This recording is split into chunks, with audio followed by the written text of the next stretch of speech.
Vamos estar orando para a glória do Senhor.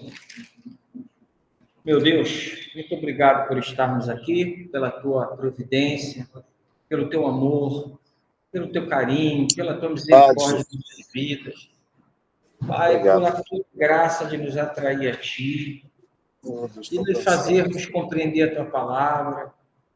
Sabemos, Pai querido, que teus planos são irrevogáveis, no sentido, Pai querido, de que tudo que o Senhor decretou vai acontecer.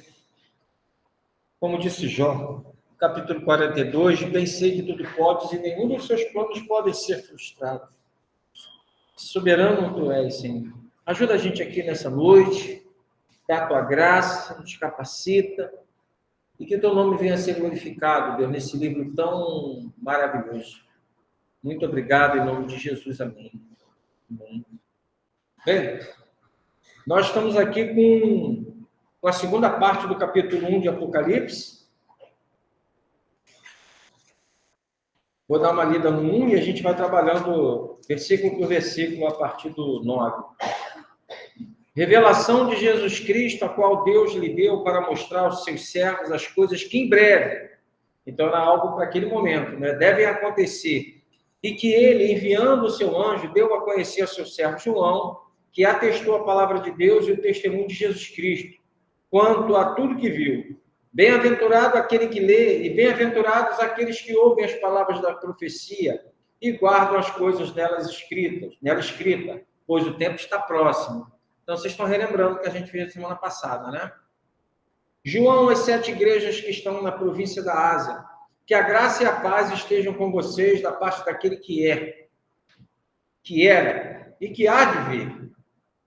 Da parte dos 7 espíritos que estão diante do seu trono. Nós vimos lá a questão dos 7 espíritos. E da parte de Jesus Cristo, a fiel testemunha, o primogênito dos mortos, o soberano dos reis da terra. Aquele que nos ama e pelo seu sangue nos libertou dos nossos pecados e nos constituiu reino, sacerdotes para o seu Deus e Pai. A ele glória e domínio para todos sempre. Amém. Então, cada um de nós fomos constituídos reinos e sacerdotes, né? Então, muitas vezes o homem é chamado desse aspecto para ser o sacerdote do seu lar, porque ele entra na presença de Deus. Ele pode interceder pela sua família, ele pode oferecer ao Senhor orações e clamores. E quando o marido não é cristão, né? Quando às vezes a irmã se converte ou o marido não, ela é a sacerdote mulher da casa, né? É ela que vai fazer esse processo. Então, Deus aqui nos fez sacerdotes, homens e mulheres, né? Sacerdotes. Podemos entrar na presença dele e oferecer nossas súplicas, ações de graças. Eis que ele vem com as nuvens e todo olho verá. Então, aquele negócio que ele vai vir secreto, já começa a desconstruir tudo aqui, né? E todo olho verá, até mesmo aqueles que os transpassaram. Olha, aqueles soldados romanos, aqueles judeus que entregaram, aqueles que perfuraram o seu braço, sua perna, né? Aqueles que colocaram a coroa de espinha, até esses vão vê-lo, né? E todo olho verá. Até mesmo aqueles que os transpassaram. E todas as tribos da terra se lamentarão por causa dele. Certamente, amém.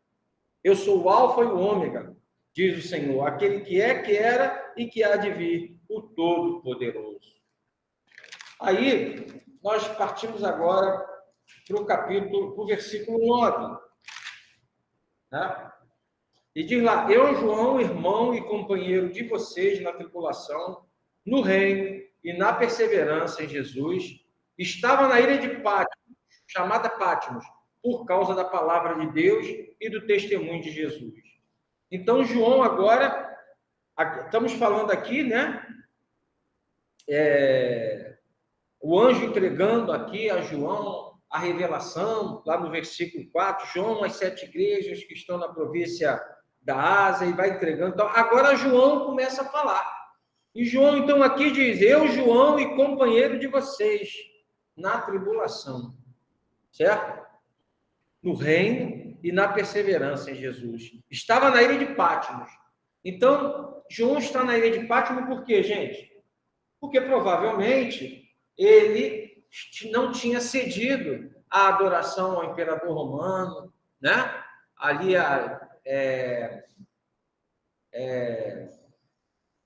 vai começar a travar a mente não, né? Domiciliano, né? Então, o que acontece? Ele está preso ali, ele está, vamos dizer, ele está ali, deixa eu liberar a mão aqui.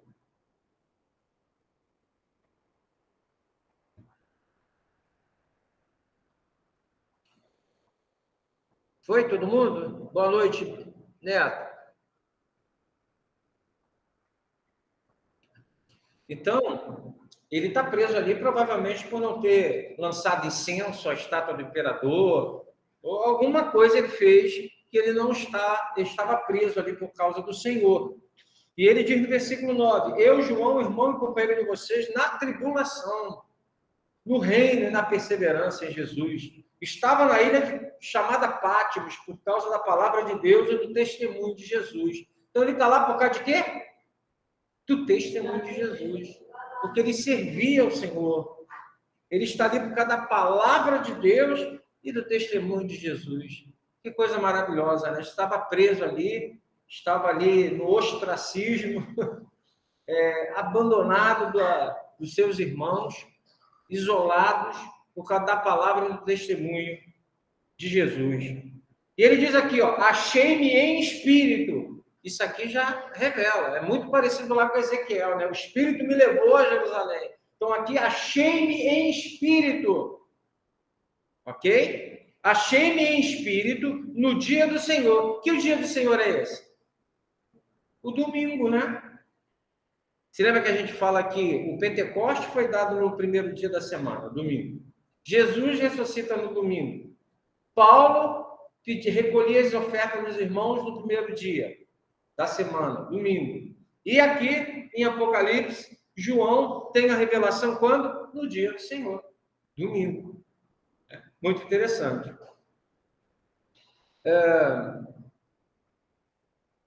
Achei-me no Espírito no dia do Senhor e ouvi atrás de mim uma voz forte como de trombeta. Então, João, olha, imagina, João, ele escuta uma voz forte como de trombeta. A gente sabe que as trombetas eram chamadas, né, para conclamar o povo no Antigo Testamento, na Antiga Aliança. A trombeta era usada. Então, ele diz aqui que a voz era como trombeta. Imagina a voz do Senhor. Isso me lembra lá quando ele fala lá no monte, né, ninguém aguenta, com a voz de trombeta. E João, então, se vira. Olha essa imagem, gente, que coisa linda. Achei-me no Espírito no dia do Senhor e ouvi atrás de mim uma voz forte como de trombeta, dizendo: escreva no livro o que você vê e mande-o às 7 igrejas: Éfeso, Esmirna, Pérgamo, Tiatira, Sardes e Filadélfia. Falei Laodiceia? E Laodiceia, é verdade. Então, irmãos, olha que coisa interessante, né? Ele está no espírito, ele começa a perceber-se fora daquela realidade, né? Fora das dimensões normais, ele está em espírito, certo? E ele ouve essa voz atrás dele dizendo e falando, e ele olha para trás e automaticamente a voz como de trombeta manda ele escrever. Escreva no livro o que você vê. Então, a partir dali, ele vai ter visões. Isso aqui resolve muita coisa do literalismo, né? Ele vai ter visões. Certo? E agora ele diz assim, ó. Voltei-me para trás. Voltei-me para trás. O que ele vê quando ele volta para trás? Voltei-me para ver quem falava comigo. E ao me voltar, vi 7 candelabros de ouro. E no meio dos candelabros, um semelhante ao Filho do Homem, com vestes talares e cingido à altura do peito, com um cinto de ouro. Então ele olha, ele vê o quê? 7 candelabros. E no meio, aquele. Os candelabros, ele foi, na verdade, ditado como ia ser construído, em torno de 1,5 metro, né? Para colocar lá no tabernáculo. E como é que se acendia o tabernáculo, o candelabro? Pegava-se a tocha, né? Lá do altar do incenso e acendia. E o sumo sacerdote acendia, pegava o fogo do altar, acendia o altar de incenso e depois, com aquele fogo, quando ia apagando, acendia o candelabro, que tinha azeite de oliva, né? E tem um candelabro, eu botei no grupo hoje lá para vocês verem, o candelabro que tem de Israel, né? Vale $1 milhão, só ouro. E eles não estão construindo o terceiro templo, mas já estão adquirindo todos os objetos, né? Para quem é dispensacionalista, é maravilhoso, né? Mas para nós que cremos que eles precisam passar pela cruz, é complicado, né? Mas nós sabemos que Deus irá fazer lá o seu despertamento no final, e muitos virão, como a gente vê lá em Romanos 11, porque Deus tem propósito com eles. Mas eles não... Eu estava lendo um livro outro dia, e a Igreja Luterana, em 2016, lançou um documento onde diz que os judeus não se devia pregar para os judeus se arrependerem, porque o plano de Deus com eles, Deus tem com eles um plano e Deus tem um plano com a igreja diferente, né? É bem complicado. A gente sabe que Israel falhou na divulgação do evangelho. Israel só acertou porque Deus enviou o Filho através deles. Mas eles renegaram o reino de Cristo. Eles rejeitaram Jesus. Não é muito significativo que apareça o candelabro, que é o símbolo de Israel, no evangelho, porque agora a responsabilidade é da igreja.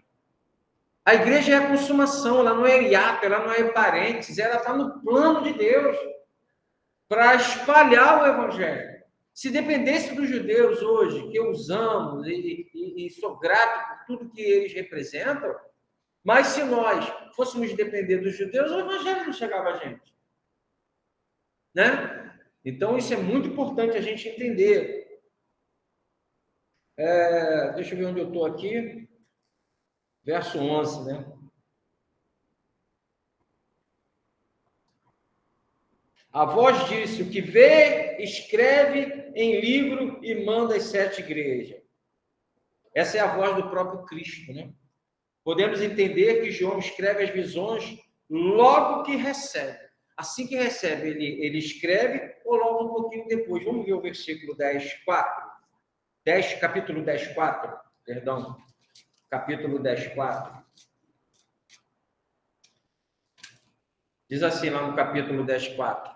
Logo que os 7 trovões falaram, eu ia escrever, mas ouvi uma voz do céu dizendo: guarda em segredo as coisas que os 7 trovões falaram. Não escreva nada. Então parece que ele ia escrevendo conforme ia aparecendo, não é isso? Ou logo depois, veja comigo 1:19. Apocalipse 1:19. Diz assim: escreva, pois, as coisas que você viu, as que hão de acontecer depois destas. Então parece que ele tem aqui um ato contínuo de se escrever, né? As coisas que eram, que são e que vão acontecer ainda, né? Isso é interessante. Escreve no livro o que você vê e mande às 7 igrejas de Éfeso, Esmirna, Pérgamo, Tiatira, Sardes, Filadélfia e Laodiceia. Apesar da ordem de se escrever a visão e mandar às 7 igrejas, não sabemos por que Troade e Colossos ficaram de fora, que também eram igrejas daquela área. Troade e Colossos eram igrejas daquela área. Elas ficaram de fora. Então a gente tem que perguntar por que só 7? Tem um significado nisso, né?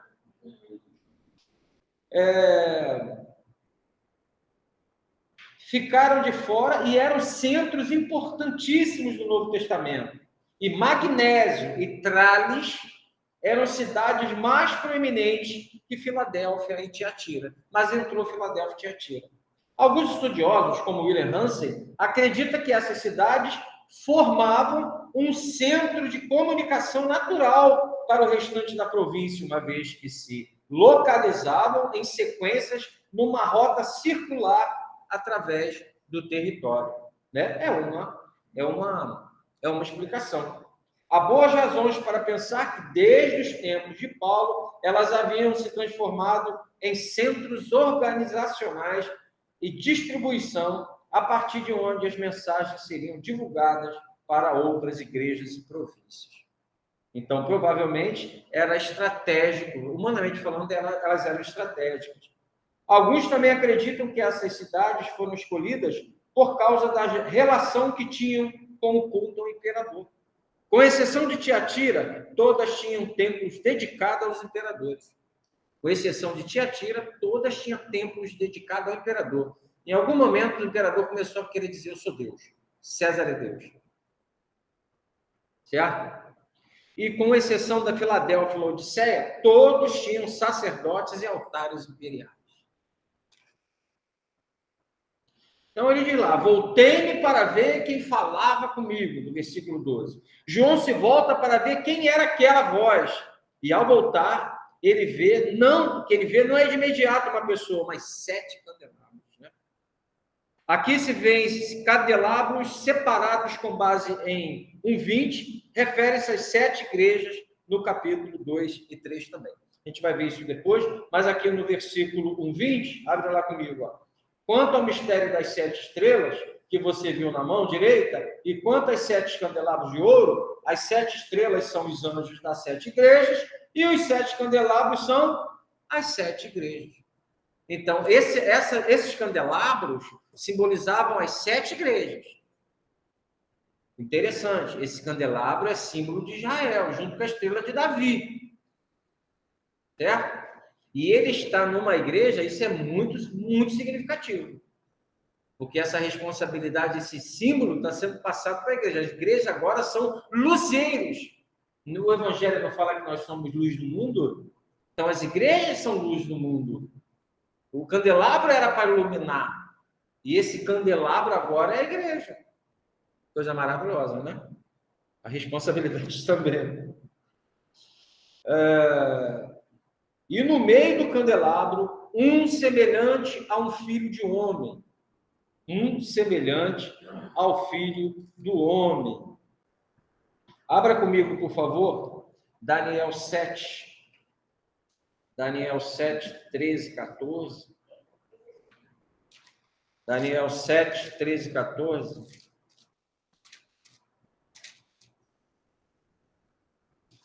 Fica com o dedinho Apocalipse aí marcado. 7, 13, 14. Diz assim: eu estava olhando nas minhas visões da noite, eis que vinha com as nuvens do céu alguém como o filho do homem. Ele se dirigiu aos anciãos de dias e o fizeram chegar até ele. Foi-lhe dado domínio e glória e o reino, para que as pessoas de todos os povos, nações e línguas o servissem. O seu domínio é domínio eterno, que não passará. O seu reino jamais será destruído. Todos os reinos foram destruídos, né? Mas aqui ele está falando do reino de Cristo, já lá atrás, né? É por isso que Isaac Newton, ele era apaixonado, escreveu comentários sobre Daniel. Muito interessante, né? Isaac Newton. Isso aqui é similar a Mateus 24, 30, 31, né?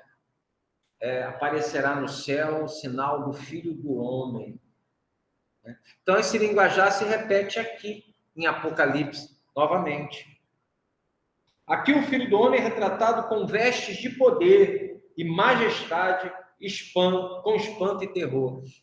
Sabe, isso é maravilhoso, porque aqui no Apocalipse, você não vê mais aquele Cristo humilde, espancado, aquele Cristo que dava a segunda face, aquele Cristo que foi moído na cruz do Calvário. No Apocalipse acabou. Agora você vê ele como retribuição agora. Uma hora ele vem para salvar. E agora ele vai voltar para julgar. E nós, cristãos, temos a certeza que a vitória já é nossa. A vitória já é de Cristo. A vitória do povo de Deus. Não adianta, já está. Apocalipse é para dizer isso. Console-se, porque no final a vitória é nossa. Vocês vão passar por luta, vão passar por tribulação por causa do meu nome, por causa da minha palavra, mas já está garantido. Porque eu não tenho,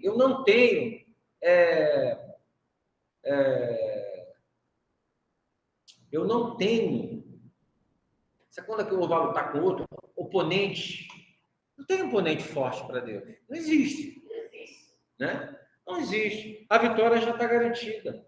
O manto real, longo, o cinto dourado, abotoado no peito, o candelabro, o cabelo branco, resplandecente como a neve, que causa cegueira como um reflexo do sol, os olhos flamejantes, os olhos que leem cada coração, os pés incandescentes como ondas poderosas, batendo contra as praias rochosas de Pátmos, a espada de 2 gumes, longa e pesada, a aparência toda como o sol, brilhando em todo o seu fulgor intenso demais para que os olhos humanos o fitem. Essa figura toda é símbolo de Cristo Santo chegando para purificar a sua igreja. Então, essa linguagem, toda essa vestidura, toda essa aparência dele, ele está vindo para purificar a sua igreja. Aí ó, escreve a ela, tem contra ti, tá? Ao anjo de tal, tem. Não está falando ao anjo, né? Está falando a igreja no total. Abra comigo, por favor, capítulo 2, versículo 16. Aí mesmo no Apocalipse. Capítulo 2, versículo 16. Apocalipse aí, tá? Portanto, arrependa-se, senão irei até aí sem demora e lutarei contra eles com a espada da minha boca. O que é lutar contra a espada de Deus? Não vai ficar não. É a palavra dele. Né? 18. O anjo da igreja em Tiatira escreva: essas coisas diz o Filho de Deus, que tem os olhos como chama de fogo e os pés semelhantes ao bronze polido. Conheça as tuas obras que você realiza, o seu amor e sua fé, e o seu serviço, perseverança, e suas últimas obras mais numerosas que as primeiras. Tem, porém, contra ti que você tolera essa mulher Jezabel. Então, cada um ele vai, né, dando palavra de arrependimento. 23.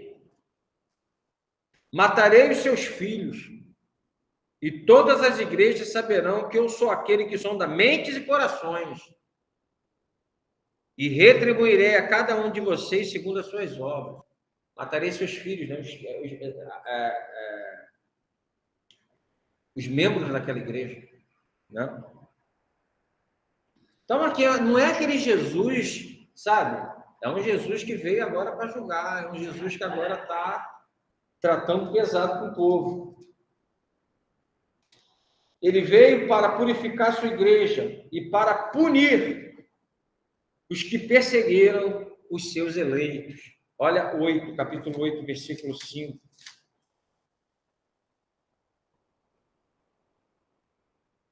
Então o anjo pegou o incensário, encheu de fogo do altar e atirou à terra. E houve trovões, vozes, relâmpagos e terremoto. Então os 7 anjos que tinham as 7 trombetas se prepararam para tocar.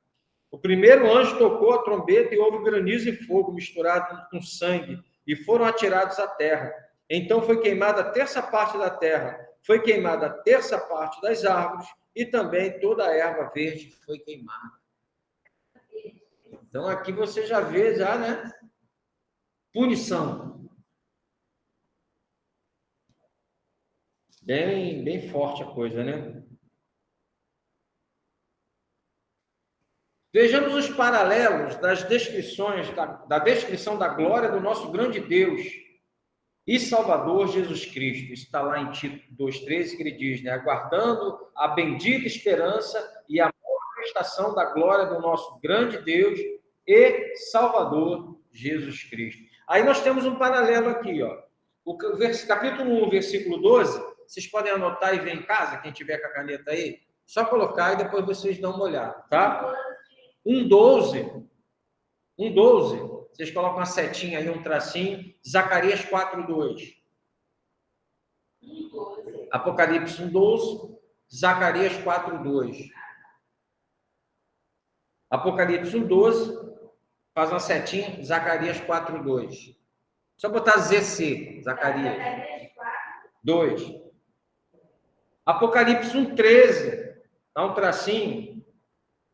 Daniel 7:13, DN 7:13, Daniel 7:13, 7:13 e Daniel 10:5. Apocalipse 1:14. Onde foi 7:13, Daniel e Daniel 10:5. Depois 1:14. Também, tudo Apocalipse, tá? Apocalipse 1:14, Daniel 7:9. Não, 7:9. Já é outro. Vai botando embaixo, um do outro. Ó, Apocalipse 1:12. Aí bota um tracinho do lado, Zacarias 4:2. Embaixo. Apocalipse 1:13, do lado, Daniel 7:13 e Daniel 10:5. Depois embaixo, Apocalipse 1:14, Daniel 7:9 e Daniel 10:6. E depois, sequência, né? Apocalipse 1:15, Daniel 10:6 e Ezequiel 1:24. 1:15, Daniel 10:6. Estão conseguindo levar aí, gente? Depois vocês vejam essa 10:6 e Zacarias. 10:6. É o último? Daniel 10:6 e Ezequiel 1:24. 1:24. É só vocês verem o paralelo, entendeu? Que está aqui em Apocalipse, está lá. 1:24. Mandei no grupo. Mandou no grupo? Beleza. O Iorra está mandando para vocês aí no grupo, tá? Beleza, Marcelo? Esse último é Apocalipse 15, né? É, só pegar Apocalipse 1, 12, 1, sim, 13, sim. 1, 14, 1, 15. E aí as referências que eu dei do lado. No versículo 17, vemos o paralelo com o ocorrido com Daniel. Vamos ver o versículo 17? 17. Aí Apocalipse mesmo. Tá bom. Olha lá. Ao vê-lo, caí a seus pés como morto. Porém, ele pôs sobre mim a mão direita, dizendo: não tenha medo, eu sou o primeiro e o último, o alfa e o ômega. Esses acontecimentos, eles têm em toda a Bíblia. Isaías também teve essa prostração. Vamos ver aqui Daniel 8, 15 a 18. Daniel 8, versículo 15 a 18. Agora, gente, a gente vai entrar e vendo Ezequiel, vendo Daniel direto aí, tá? Daniel 8. Oi? Daniel 8, 15 a 18. Depois que tive a visão, eu, Daniel, procurei entendê-la. Foi quando se apresentou diante de mim um ser que tinha a aparência de homem. Eu ouvi uma voz de um homem que vinha das margens do rio Ulai e que gritou assim: Gabriel, explique a visão a esse homem. Ele veio para perto de onde eu estava. Quando chegou, fiquei com muito medo e caí com o rosto em terra, sempre para frente. O homem de Deus sempre vai cair para frente, aos pés do Senhor, nunca para trás. Okay? Caiu em corpo em terra. Mas ele me disse: filho do homem, você não precisa entender que você precisa entender que essa visão se refere ao tempo do fim. Coisa maravilhosa, né? Pegaram aí, gente? Então, você vai ver Josué também tendo a mesma situação. Vocês podem anotar e depois verem, tá? Ao ver Jesus, João cai como um morto aos seus pés. Coisa linda, né? Vai lá o versículo 17 comigo. Ao vê-lo, cair aos seus pés, igualzinho, né? Como morto. Porém, ele pôs sobre mim a mão direita, dizendo: não tenha medo, eu sou o primeiro e o último. Jesus, todavia, o toca e o reanima com sua destra, dizendo: não tenha medo, eu sou o primeiro e o último. Por toda a Escritura temos relatos similares de homens que, ao contemplarem alguma manifestação de Deus, se prostram aos seus pés. Certo? Gênesis 3:8, Gênesis 17:3. Certo? Jesus, nesse momento, ele toca João e o fortalece. Você vê que ele toca com o quê? A mão direita.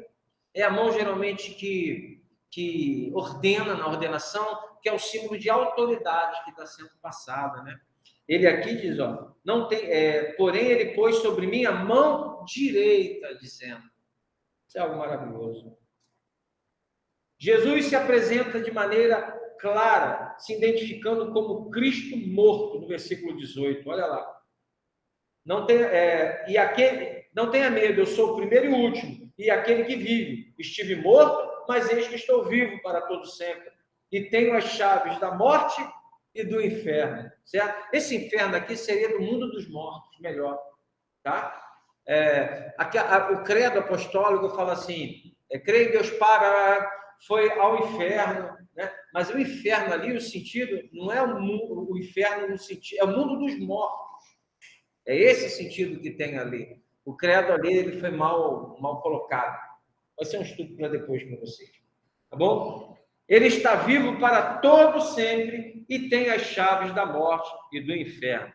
Não é que o inferno existe, né? Essa semana o Breno mostrou o Caio Fábio falando que o inferno não existe. Que só os filósofos e os físicos que entenderiam o que ele estava falando.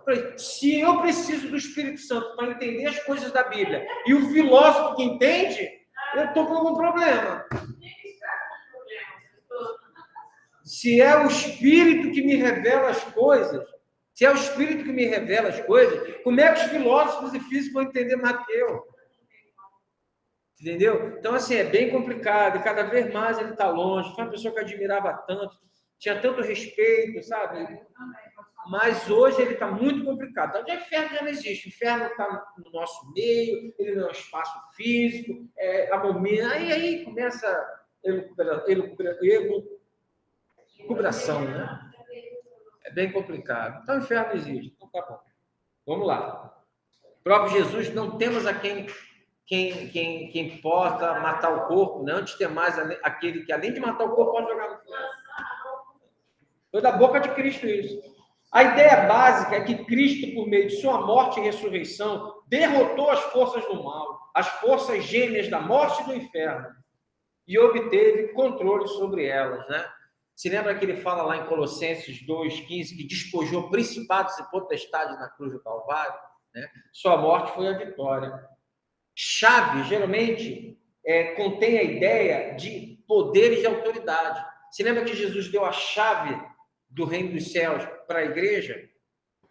Mateus 16:19, está lá, né? Assim, ele venceu e se tornou o senhor das forças cósmicas. Abraham Kuyper, né, é um estadista, ele foi primeiro-ministro da Holanda, ele era teólogo, educador da Holanda, ele era monstro, reformado. Ele tem uma frase que ilustra muito bem isso. Não, abre aspas, não existe uma área, um aspecto da vida que alguém possa imaginar que Cristo diga que não lhe pertence. Fecha aspas. Tudo pertence a ele. Certo? Cristo instrui João a escrever as cartas que viu, as coisas que viu, a visão do Filho do Homem, as que são, isto é, a condição do seu tempo, das 7 igrejas da Ásia Menor e as coisas que em breve hão de acontecer. Versículo 19. Escreva, pois, as coisas que você viu. Então, ele ia escrever as coisas que ele viu. Ele ia escrever também as coisas que aconteceram. Você lembra que Apocalipse são do 1 a 3 é um ciclo, depois do 1 a 3, depois do 4 ao 7, vai assim? São sessões. Então, ele vai escrever as coisas que ele viu. Ele viu o quê? Viu a crucificação, ele viu os milagres de Cristo, ele viu as palavras. Escreve tudo, até chegar ali do início da encarnação de Cristo até a sua volta. Então, as revelações seriam dadas. Então, ele diz aqui, escreva as coisas que você viu, as que são e as que hão de acontecer depois destas. coisas maravilhosas. Pode, já estou acabando já. Cristo aqui diz a João que as 7 estrelas que ele via na mão direita do Filho do Homem eu não gosto desse óculos, não. Está tudo dobrado aqui. Cristo aqui diz a João que as 7 estrelas que ele via na mão direita do Filho do Homem identificava os anjos das 7 igrejas. Anjos que devem ser entendidos como pastores ministros. O Senhor os tem em sua mão direita, exerce poder absoluto sobre eles, são seus embaixadores. Os candelabros são as 7 igrejas, as igrejas são os candeeiros, isto é, as portadoras de luz, como lá Mateus 5,14, vós sois a luz do mundo, né? Então, isso aqui é algo muito interessante, porque alguns dizem que esses 7 anjos têm a ver com os anjos de cada igreja, como se tivesse anjos protegendo a igreja. Assim como teve lá o anjo da Pérsia, se lembra de Daniel? O anjo da Pérsia, o anjo da Grécia. Não é de todo complicado, não. Só não aceitaria que a interpretação fosse anjo da guarda. Você se lembra que tem a ideia do anjo da guarda? Por exemplo, Pedro, quando bateu lá, fala, Pedro estava ali. Não, talvez seja o anjo dele. Aí se utiliza esse texto. Talvez seja o anjo dele.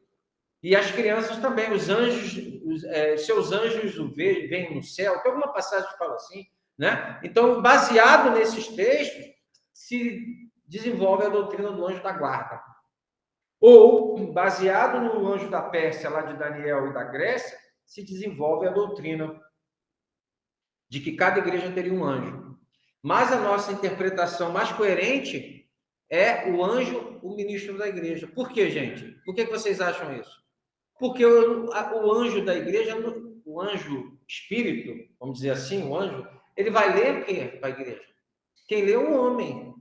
Precisa do corpo para ler. Não é um anjo, né, que tem espírito para chegar, vou ler aqui a carta. Tem que ser o anjo da igreja, tem que ser o pastor. Né? Alguém que Deus coloca lá. Beleza? Se esses anjos indicam, de fato, os mensageiros às 7 igrejas enviados para visitar João, como a Bíblia de Scofield defende, a Bíblia de Scofield diz que esses anjos são os anjos enviados para visitar João. Ela defende a expressão aos anjos das 7 igrejas, reticências, escreve, seria sem sentido, não é verdade? Como é que vai escrever para esses anjos que visitaram? Então não serve, não seria pastores. Nem pode se referir a anjos de verdade, seres angélicos, pois seria realmente difícil entregar-lhe o livro ou as epístolas, né? Então, assim, fechamos esse capítulo 1, tá? De Apocalipse. Eu acho que vocês devem ler, anotar aí, ver direitinho, explicando. Ainda estamos na parte fácil, mas é a parte fácil que vai fazer a gente entender todas as outras. Lembrando sempre que ele está tendo uma visão, né? Vai haver muitas linguagens figuradas, símbolos que a gente precisa interpretar. Tá bom? Beleza aí, gente? Tranquilo? Tirar aqui para ouvir vocês. Tranquilo?